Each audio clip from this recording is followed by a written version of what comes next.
আসসালামু আলাইকুম। এমপি আনারুল আজিম আনার কলকাতায় গিয়ে কিভাবে খুন হয়েছে তার নানা তথ্য উপাত্ত বের হয়ে আসছে।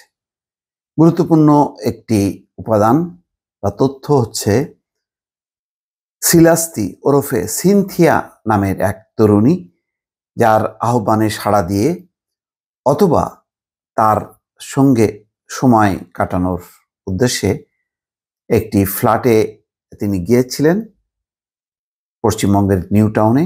সেই ফ্ল্যাটেই তিনি নির্মমভাবে হত্যার শিকার হন এবং সিনথিয়া তিনি নিজেও এই হত্যাকাণ্ডের অংশ ছিলেন। হানি ট্র্যাপের শিকার হয়ে কি খুন হন এমপি আনার, এই শিরোনামেই একটি রিপোর্ট, আর সেই সিনথিয়ার ছবিও দেখা যাচ্ছে। দর্শক, এগুলি সবই ভারতের গোয়েন্দা সংস্থা তারা আস্তে আস্তে বের করছে।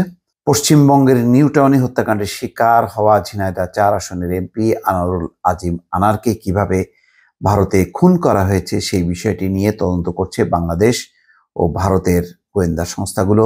কোন কৌশলে তাকে ভারতে নিয়ে যাওয়া হয়েছে, খুন করা হয়েছে এবং কিভাবে মরদেহ গুম করা হয়েছে, এসব তথ্য বের করার চেষ্টা চালানো হচ্ছে। এর মধ্যে ভারতের কলকাতা ভিত্তিক একটি সংবাদ মাধ্যমে বলা হয়েছে এমপি আনারকে হানি ট্র্যাপে ফেলে, অর্থাৎ তরুণীর মাধ্যমে প্রলোভন দেখিয়ে কলকাতায় নিয়ে গিয়ে খুন করা হয়েছে। সংবাদ মাধ্যমটি বলছে এমপি আনারের ব্যবসায়িক পার্টনার আখতারুজ্জামান শাহিন হত্যার পুরো পরিকল্পনা সাজান, যিনি 1 নম্বর এখন মার্কিন যুক্তরাষ্ট্রে আছে, তার কথাই বলা হচ্ছে।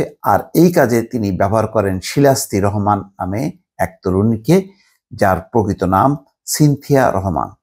গত 12ই মে চিকিৎসার কথা বলে ভারতে যাওয়া এমপি আনার শিলাস্তি রহমানের সঙ্গে দেখা করেন। এই তরুণীকে ব্যবহার করে মূলত এমপি আনারকে ভারতে আনা হয়। হত্যার ছক কষা আখতারুজ্জামান শাহিন 10ই মে ভারত থেকে বাংলাদেশে আসেন, কিন্তু ওই সময় শিলাস্তি ওরফে সিনথিয়া ভারতে থেকে গিয়েছিলেন।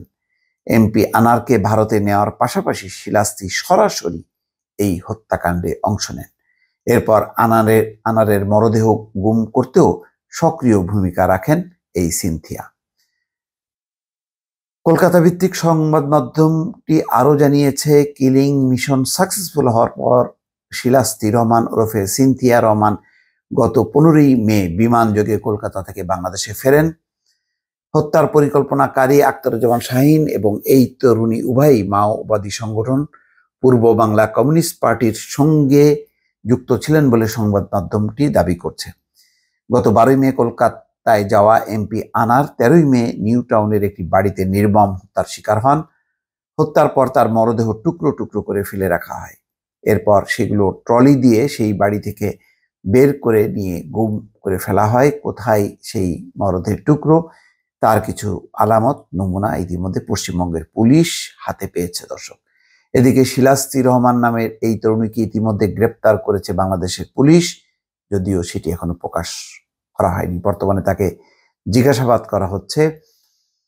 এদিকে ডিবির প্রধান হারুনুর রশিদ বলেছেন, ঢাকায় বসে 2-3 মাস আগে আনারুল আজিমকে হত্যার পরিকল্পনা করা হয়।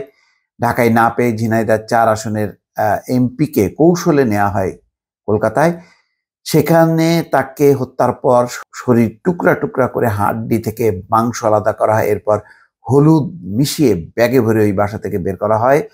তবে কোথায় মরদেহের খণ্ডিত অংশ ফেলা হয়েছে তা এখনো স্পষ্ট নয়। ডিবি প্রধান বলেন, এমপি আনারুল আজিম আনারকে হত্যার পরিকল্পনা হয় 2 থেকে 3 মাস আগে। তারপর তারা পরিকল্পনা করেছিল ঢাকায় হত্যা করবে, কিন্তু বাংলাদেশের পুলিশের নজরদারি ও ঢাকায় হত্যাকাণ্ডের পরে সব হত্যার ক্লু পুলিশ বের করে নেবে বলেই হত্যাকারীরা কলকাতায় এই ঘটনা ঘটায়। হারুনুর রশিদ বলছেন, অপরাধীরা বিদেশের মাটিতে অপরাধ করলে বাংলাদেশ পুলিশের নজরে আসবে না বলেই কলকাতাকে বেছে নেওয়া হয়। বাংলাদেশের মাটিতে অপরাধ করার সাহস পায়নি, তবে তারা এই হত্যাকাণ্ডের পর পালিয়ে থাকতে পারেনি। আমরা 3 জনকে গ্রেপ্তার করেছি, আরও কয়েকজনকে নজরদারিতে রাখা হয়েছে। তিনি বলেন, মাস্টার মাইন্ড আখতারুজ্জামানের বাসা একটি গুলশানে, একটি বসুন্ধরা এলাকায়।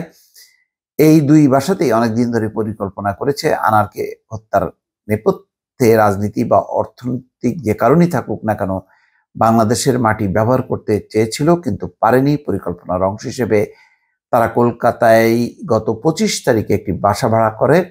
30 এপ্রিল ওই বাসায় তারা ওঠে। যিনি হত্যার পরিকল্পনা করেছেন তিনি ও আরেকজন সহ মোট 3 জন বিমানে করে কলকাতার ভাড়া বাসায় ওঠেন।